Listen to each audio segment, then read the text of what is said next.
بسم اللہ الرحمن الرحیم الحمدللہ رب العالمین والصلاة والسلام علی رسولہ النبی الکریم وعلی آلہ واصحابہ اجمعین۔ ناظرین و سامعین السلام علیکم ورحمۃ اللہ وبرکاتہ۔ ناظرین، اللہ تبارک و تعالیٰ کا فضل اور انعام ہے کہ پاکستان کا پورے عالم اسلام میں، عالم عرب میں ایک اپنا مقام ہے۔ پوری دنیا میں پاکستان کا ایک اپنا مقام ہے۔ پاکستان عالم اسلام کی ایٹمی قوت ہے۔ پاکستان ایک مضبوط قوم اور مضبوط فوج کا نام ہے۔ آپ نے دیکھا کہ وزیر اعظم پاکستان میاں شہباز شریف صاحب اور سپہ سالار قوم جنرل قمر جاوید باجوہ صاحب تشریف لے گئے قطر۔ اس سے پہلے آپ کو علم ہے کہ جنرل باجوہ صاحب ابوظہبی بھی گئے، جہاں انہیں سب سے بڑا جو ایوارڈ ہے متحدہ عرب امارات کا وہ دیا گیا۔ وزیر اعظم صاحب سعودی عرب گئے، پھر جنرل باجوہ صاحب سعودی عرب گئے اور چائنا گئے۔ بیسیکلی یہ سارے جو دورے ہو رہے تھے، ان کا مقصد کیا تھا؟ ان کا مقصد یہ تھا کہ پاکستان جو ایک معاشی طور پر بحران کی طرف جا رہا ہے، ڈیفالٹ کی طرف جا رہا ہے، اس سے پاکستان کو بچایا جائے۔ جنرل باجوہ صاحب نے جس دن بات کی آئی ایم ایف کے حوالے سے، امریکی قیادت سے، اس پر کچھ لوگوں نے بڑی عجیب و غریب گفتگو بھی کی، جو اب بھی قطر کے دورے پر بھی کر رہے ہیں۔ میں اس پہ بھی ضرور بات کروں گا۔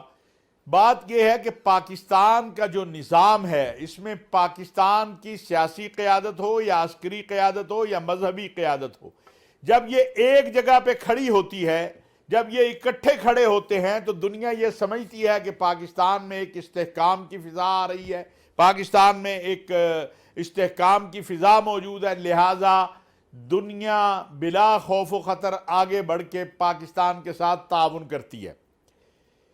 یہ 2018 میں بھی میں نے کئی بار عرض کیا کہ جب عمران خان صاحب کی حکومت آئی، اس وقت بھی پاکستان اسی قسم کے حالات کے شکار تھا، ہم ڈیفالٹ کی طرف جا رہے تھے۔ اس وقت بھی جنرل قمر جاوید باجوہ صاحب تھے، جنہوں نے سعودی عرب سے بات کی، امارات سے بات کی، قطر سے بات کی، چین سے بات کی، امریکہ سے بات کی، اور پھر ہمیں ایک جو ہے وہ امدادی پیکج آیا، امارات سے آیا، سعودی عرب سے آیا، قطر نے تعاون کیا، چین نے تعاون کیا، اور کچھ وقت ہمارا نکل گیا۔ اب پھر ہم اسی کیفیت میں ہیں۔ تو پاکستان کے جو سپہ سالار ہیں وہ بھی ریاست کا حصہ ہیں۔ اب یہ ممکن نہیں ہے کہ وہ سپہ سالار آپ کے لیے کچھ کریں، جب آپ کا دور حکومت ہو تو وہ جائز ہے، اور جب آپ کے مخالفین کا دور حکومت آ جائے تو وہ ناجائز ہے۔ یہ قومی سوچ نہیں ہے۔ قومی سوچ یہ ہے، اور مجھے بڑا دکھ ہے کہ کچھ لوگوں نے اس دورے کے حوالے سے عجیب و غریب تبصرے شروع کیے۔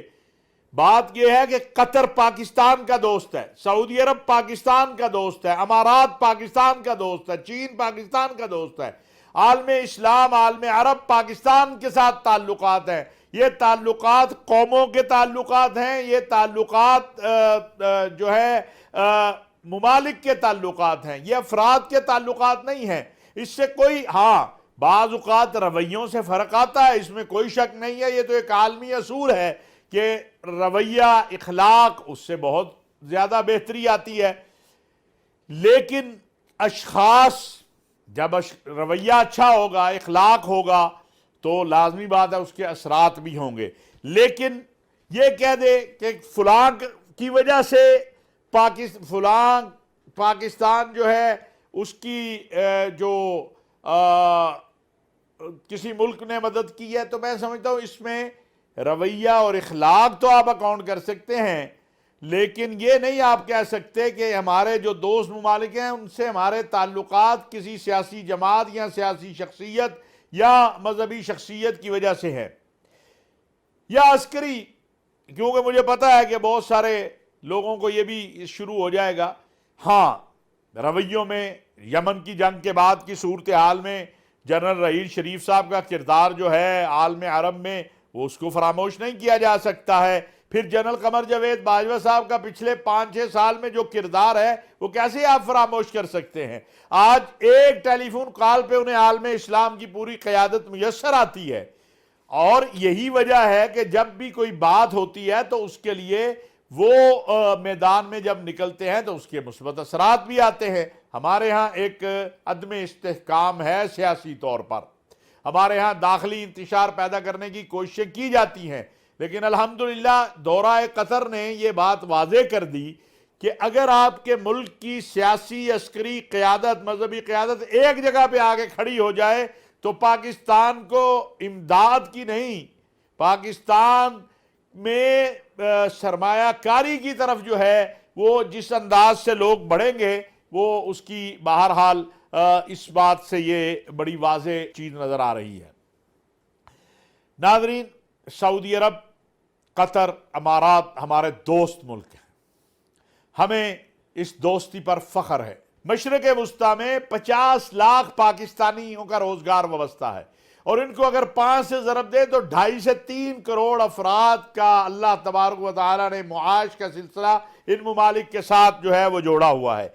ابھی آپ نے دیکھا ایک بہت بڑی خبر ہے، بہت اچھی خبر ہے، ہمارے لیے فخر کی بات ہے، ہمارے لیے قابل فخر ہے کہ قطر میں ورلڈ کپ ہونے جا رہا ہے فٹ بال کا۔ ایک تو عالم اسلام میں قطر ایک اسلامی عرب ملک ہے، یہ بھی فخر کی بات ہے کہ ورلڈ کپ وہاں ہونے جا رہا ہے، اور وہاں پر جو ہے اس کی سیکورٹی کے حوالے سے بہت سارے لوگوں کا، بہت سارے ممالک کا خیال تھا، لیکن پاکستان کی عسکری قیادت پر اور پاکستان کی فوج پر جو قطر نے اعتماد کیا، اور قطر کی حکومت نے اور پاکستان اور قطر کی قیادت نے مل کر اس مرحلے کو جس طرح باہمی جو ہے فکر سے اور بات چیت سے طے کیا کہ فٹ بال ورلڈ کپ کی سیکورٹی پاکستان کی فوج کرے گی، الحمدللہ ہماری کیبنٹ نے اس کی جو ہے وہ اجازت دے دی ہے، اور اب یہ ایک ابھی ہم قطر میں دیکھ کر آئے ہیں جس قدر تیاری ہو رہی ہے، اور پوری دنیا کی توجہ اس طرف قطر کی طرف ہے، اور اس 2 لاکھ کے قریب پاکستانی اس وقت قطر میں جو ہے وہ کام کر رہے ہیں، اور ہمیں امید ہے کہ اگلے چند ماہ میں اور یہ ورلڈ کپ کے ساتھ ساتھ اور اس کے اختتام تک مزید ایک بہت بڑی تعداد پاکستانیوں کی قطر میں جائے گی۔ تو یہ خوشی کی بات ہے، یہ پریشانی کی بات نہیں ہے، یہ ایک بہت ہی جسے آپ کہتے ہیں اطمینان کی بات ہے، اور قابل فخر لمحات ہیں پوری قوم کے لیے۔ ہم اپنی فوج کو سلام پیش کرتے ہیں، اور ہماری فوج جو ہے اللہ تعالیٰ نے اسے بڑی قوت اور طاقت دی ہے۔ دنیا اسلام کے بہت سارے ممالک کی افواج کی تربیت ہم اس وقت کر رہے ہیں، پھر ہمیں سب فخر ہے کہ جو ارض حرمین شریفین ہے، مملکت سعودی عرب ہے، اس کی جو فوج ہے اس کی تربیت پاکستان کر رہا ہے۔ عراق کے اس وقت ہمارے ہاں تربیت کے لیے نوجوان آ رہے ہیں، بحرین ہے، فلسطین ہے، قطر ہے، تو یہ ایک قابل فخر بات ہے۔ ناظرین، اب میں سیلاب کی طرف آنا چاہتا ہوں۔ پہلے تو ذرائع ابلاغ سے اپیل کرنا چاہتا ہوں کہ بھائی سیاسی خبریں بالکل دیں، لیکن یہ جو لاکھوں پاکستانی سیلاب کا شکار ہوئے ہیں، یہ صحافت کا شکار ہے، اللہ تعالیٰ ہمیں معاف کر دے۔ سب سے پہلے تو اللہ سے رجوع کرنا چاہیے اور اللہ سے معافی مانگنی چاہیے کہ یہ ہمارے اعمال کا نتیجہ ہے۔ بالکل اللہ تعالیٰ کسی کو آزمائش اور امتحان میں اس انداز میں اس وقت تک نہیں ڈالتا ہے جب تک اللہ کی ناراضگی نہ ہو جائے۔ یہ ایک بہت بڑی آزمائش ہے، اللہ ہمیں معاف کر دے سب کو۔ اور وہ بیچارے جن کے بچے پانی میں چلے گئے، جانور چلے گئے، گھر چلے گئے، ان کے ساتھ ہمیں ہر طرح سے یکجہتی کا اظہار کرنا چاہیے، ہمیں ان کے ساتھ ہر طرح سے کھڑا ہونا چاہیے۔ ناظرین، بدقسمتی یہ ہے کہ پاکستان کی قومی جو سیاسی مذہبی جماعتیں ہیں وہ بھی اس طرح اس بار نہیں نکلی جس طرح نکلنا چاہیے تھا۔ ہم قطر میں تھے تو خواجہ سعد رفیق صاحب جو ہیں ہمارے، میرا تو ان سے ایک بھائیوں والا تعلق ہے، ان کی تجویز تھی اور انہوں نے وزیر اعظم صاحب کو دی کہ اب ہمیں سب کچھ چھوڑ کے سیلاب زدہ علاقوں میں سیلاب زدگان کی مدد کے لیے نکلنا چاہیے، میں اس کو آگے بھی لے جانا چاہتا ہوں، اور سب اس سے اتفاق کر رہے ہیں کہ تمام وزرائے اعلیٰ، خواہ وہ پنجاب کے ہیں، وہ چودھری پرویز الہی صاحب، وہ اپنا سندھ کے ہیں، کے پی کے ہیں، گلگت بلتستان کے ہیں، بلوچستان کے ہیں، آزاد کشمیر کے وزیر اعظم، سب بیٹھے وزیر اعظم پاکستان کے ساتھ، سپہ سالار قوم جنرل باجوہ صاحب بھی بیٹھے ساتھ، اور ایک حکمت عملی مرتب کریں کہ سیلاب کے جو آفات آئی ہیں اس سے کیسے نکلنا ہے، اپنی قوم کی مدد کیسے کرنی ہے۔ اسی طرح ایک ڈونر جو پاکستان میں مختلف رفائی ادارے ہیں انٹرنیشنل کے، ان کے ساتھ کانفرنس جو ہے کل قطر سے واپسی پر کر لی ہے وزیر اعظم نے، اس میں 50 کروڑ ڈالر کے قریب جو ہے وعدے ہوئے ہیں، اور انشاءاللہ یہ پورے بھی ہوں گے۔ اس سے اگلا مرحلہ یہ ہے کہ عالمی سطح پر ایک ڈونر کانفرنس بلائی جائے اور وہاں یہ ساری صورتحال رکھی جائے، روزانہ کی بنیاد پر سفارتکاروں کو صورتحال سے آگاہ کیا جائے۔ ناظرین، میں آپ کو عرض کروں، پچھلے دنوں پاکستان علماء کونسل کے کچھ ساتھی جو ہیں وہ گئے تونسا میں ایک جگہ پر خوراک لے کے، انہوں نے کہا بھائی ہمارے پاس کھانے کو ہے، پانی پینے کو نہیں ہے، پانی کا بندوبست کریں۔ تو مختلف جگہ پہ مختلف کیفیت ہے، اس کے مطابق علاقے بانٹ لیے جائیں۔ ہماری الخدمت والے ہم نے دیکھا ہے، مدارس والے ہم نے دیکھا ماشاءاللہ سارا کچھ چھوڑ کے نکل پڑے ہیں۔ حضرت مولانا مفتی تقی عثمانی صاحب کو ہم نے دیکھا، انہوں نے اعلان کیا بلوچستان میں گھر بنانے کا۔ اسی طرح باقی ایدی والے ہیں، چھیپا والے ہیں۔ میں سمجھتا ہوں بلا تفریق ایز اے انسان اس وقت تو بطور مسلمان بھی نہیں، بطور انسان ہر ایک کو نکلنا چاہیے کہ اپنے ان بھائیوں کی، ان ہم وطنوں کی ہم نے مدد کیسے کرنی ہے، اور اس میں کوئی کوتاہی نہیں کرنی چاہیے۔ یہ 2010 سے بڑا سیلاب ہے، میرا پورا بلوچستان بہہ گیا ہے، ڈی جی خان کے علاقے وہاں انتہائی افسوسناک صورتحال ہے، پھر ڈیرہ اسماعیل خان وغیرہ، یہ جو خیبر پختونخوا کے علاقے ہیں وہاں، تو لہٰذا اس طرف توجہ دینی چاہیے سیاسی جماعتوں کو، مذہبی جماعتوں کو، اور اسی طرح جو ایک ریلیف فنڈ فوج نے قائم کیا ہے، پاکستان کی فوج نے، وزیر اعظم نے، اس کی طرف ہمیں توجہ کرنی چاہیے۔ اپنے حصے کی شمع جلانی ہے۔ دیکھو الخلق عیال اللہ، یہ مخلوق اللہ کا کنبہ ہے۔ اگر میں 1 روپیہ دے سکتا ہوں تو مجھے ضرور دینا چاہیے، اگر میں 100 دے سکتا ہوں تو 100 دینا چاہیے۔ اس انتظار میں نہ رہیں کہ کوئی باہر سے آئے گا، کوئی دوسرا کرے گا۔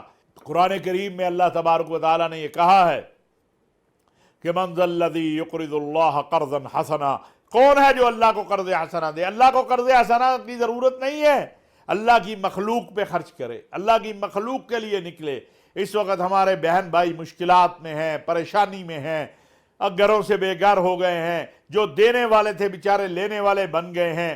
ایک ہمارے دوست ہیں، انہوں نے لکھا کہ ایک دوست تھے جو ہمیشہ کوئی حادثہ ہوتا تو مدد کے لیے آتے، ان کا فون آیا کہ بھائی میرا سارا کچھ بہ گیا ہے، میرے لیے کچھ نہ، مجھے کچھ بندوبست ایسا کر دو کہ میں اپنے بچوں کا جو ہے وہ چلا سکوں نظام۔ تو یہ سوچنے کی بات ہے۔ یہ خوش نہیں ان لوگوں کو ہونا چاہیے جن پہ یہ آفت نہیں آئی، ان کو اللہ سے ڈرنا چاہیے، اللہ کا خوف کرنا چاہیے، اور اللہ کے آگے جھکنا چاہیے، اللہ سے معافی مانگنی چاہیے، اور اپنے ان بھائیوں کے لیے کی مدد کے لیے جو ہے وہ نکلنا چاہیے۔ اس میں گزارش کروں گا، محترم شہباز شریف صاحب تو قطر سے آنے کے بعد انہوں نے فوری یہ کام شروع کر دیے ہیں۔ عمران خان صاحب سے بھی آج میں گزارش کرنا چاہتا ہوں کہ خان صاحب آپ بھی 1 مہینے کے لیے پوری سیاسی قیادت، مولانا فضل الرحمان، عمران خان صاحب، شہباز شریف صاحب، شیر پاؤ صاحب، چودھری پرویز الہی صاحب، سارے اعلان کریں گے 1 ماہ تک کوئی سیاسی سرگرمی نہیں، 1 ماہ تک صرف سیلاب زدگان کی امداد کے لیے جدوجہد کرنی ہے۔ اور آپ کو پتہ ہے کہ پاک فوج کے تمام افسران نے اپنی 1 ماہ کی تنخواہ جو ہے وہ سیلاب فنڈ میں دینے کا اعلان کیا ہے۔ ایک اور تجویز بھی ہے، ناظرین مجھے نہیں پتا یہ قابل عمل ہے یا نہیں ہے، لیکن آئی ہے کہ وہ ایک سیلاب، وہ کیا، وہ ڈیم فنڈ بھی جمع ہوا تھا، وہ اگر کہیں پڑا ہوا ہے موجود ہے تو اس کو سیلاب زدگان کی امداد کے لیے لگا دیا جائے. وہ تو ڈیم جب بنے گا اگر وہ نہیں لگا اس پہ مجھے نہیں علم، لیکن اگر وہ پیسے پڑے ہوئے ہیں کہیں تو وہ ان غریبوں کی مدد کے لیے لگا دیے جائیں. ہمیں اس بار مجھے بڑے دکھ سے کہنا پڑتا ہے کہ ہمیں نظر آتا ہے تو صرف یہ نظر آتا ہے کہ ہماری فوج میدان میں کھڑی ہے. جس طرح ہماری سیاسی جماعتوں مذہبی جماعتوں کے رضاکاروں کو نکلنا چاہیے تھا ابھی تک اس طرح نہیں نکلے. میں نے کہا کہ بعض ادارے ایکسیلنٹ بہت اعلیٰ کام کر رہے ہیں، جیسے الخدمت ٹرسٹ والے ہیں، مفتی تقی عثمانی صاحب کا دارالعلوم کراچی ہے، اور بھی ہیں، ایک شجاع آباد سے مولانا ہیں. میں نے دیکھا کہ پتہ نہیں کتنے گھنٹے وہ بیچارے اپنے طالب زبیر صدیقی صاحب میرا خیال ان کا نام ہے، یا فاروقیہ ان کا مدرسے کا نام ہے، وہ بیچارے کئی گھنٹے اپنے طالب علموں کو لے کے پیدل ان کے طالب علم جو ہیں وہ کھانا اور یہ سہولتیں لے کر چلے ہیں. اسی طرح پاکستان علماء کونسل کے لوگ ہیں اور بھی ہیں. اس بار یہ بھی دیکھنے میں آیا ہے کہ مدارس عربیہ یہ اور ائمہ مساجد انہوں نے جس انداز سے میدان میں نکلے ہیں، اور مذہبی تنظیمیں چھوٹی ہیں بڑی ہیں، اس طرح ہمیں سیاسی جماعتیں بھی نظر آنی چاہیے، سیاسی جماعتوں کے رضاکار بھی نظر آنے چاہیے.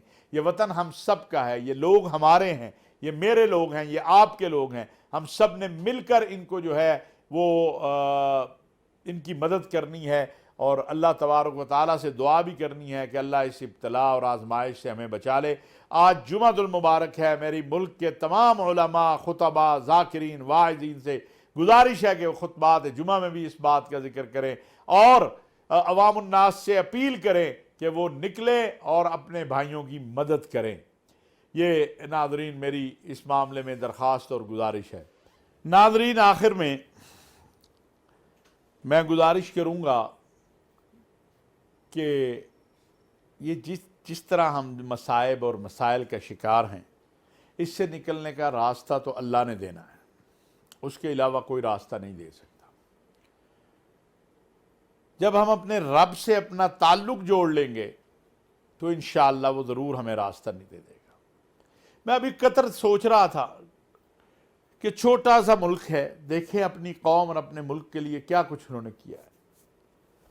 بلکہ کچھ چیزیں میں نے دیکھی کہ جب وہ حصار ہو گیا، جب وہ پابندیاں لگیں قطر کے اوپر، خلیجی ممالک کے ساتھ کچھ تنازع ہو گیا، الحمدللہ وہ ختم ہو گیا، شکر ہے اللہ پاک کا. تو قطر میں نے کیا کیا؟ انہوں نے اپنی ملک کے اندر محنت کی، اور وہ چیزیں جو باہر سے منگواتے تھے وہ چیزیں اپنے ملک کے اندر جو ہے وہ انہوں نے پیدا کرنی شروع کی.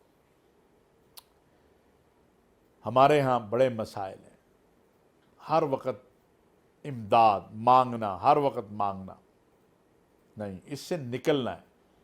ہم 22-23 کروڑ لوگ ہیں، اگر ہم محنت کریں اور اپنے وطن سے مخلص ہو جائیں، اور میں یہ سب کے لیے کہہ رہا ہوں، یہ نہیں کہ لوگوں کے لیے، قیادت کو بھی، عام لوگوں کو بھی، تو ایسا مسئلہ نہیں ہے. یہ تصور ختم کر دیں کہ میں ہوں تو ملک ہے، میں نہیں ہوں تو پھر جو مرضی ہوتا چلا جائے. ایسا نہیں ہونا چاہیے.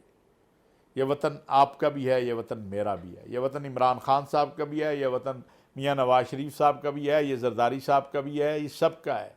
سب کو وطن کی سوچنی چاہیے اور وطن کے اداروں کا خیال کرنا چاہیے. یہ نوجوان جو پکڑے جا رہے ہیں، جو پاک فوج اور جنرل سرفراز کے سانے پہ جن کے ٹویٹر پہ میسیج آئی، بڑے دکھ کی بات ہے. یہ ہماری قوم کے نوجوان ہیں. کس نے ان کی ذہنیت یہ کر دی ہے؟ یہ سوچنے کی بات ہے. پاکستانی بنیے، پاکستانی بن کر سوچئے. پاکستان کی وجہ سے ہمارا عزت اور وقار ہے، وگرنہ ہندوستان، فلسطین، کشمیر، ذرا ان سے پوچھئے کہ حال کیا ہے. اللہ تبارک و تعالی ہم سب پہ رحم فرمائے، اپنا کرم فرمائے. وما علینا الا البلاغ.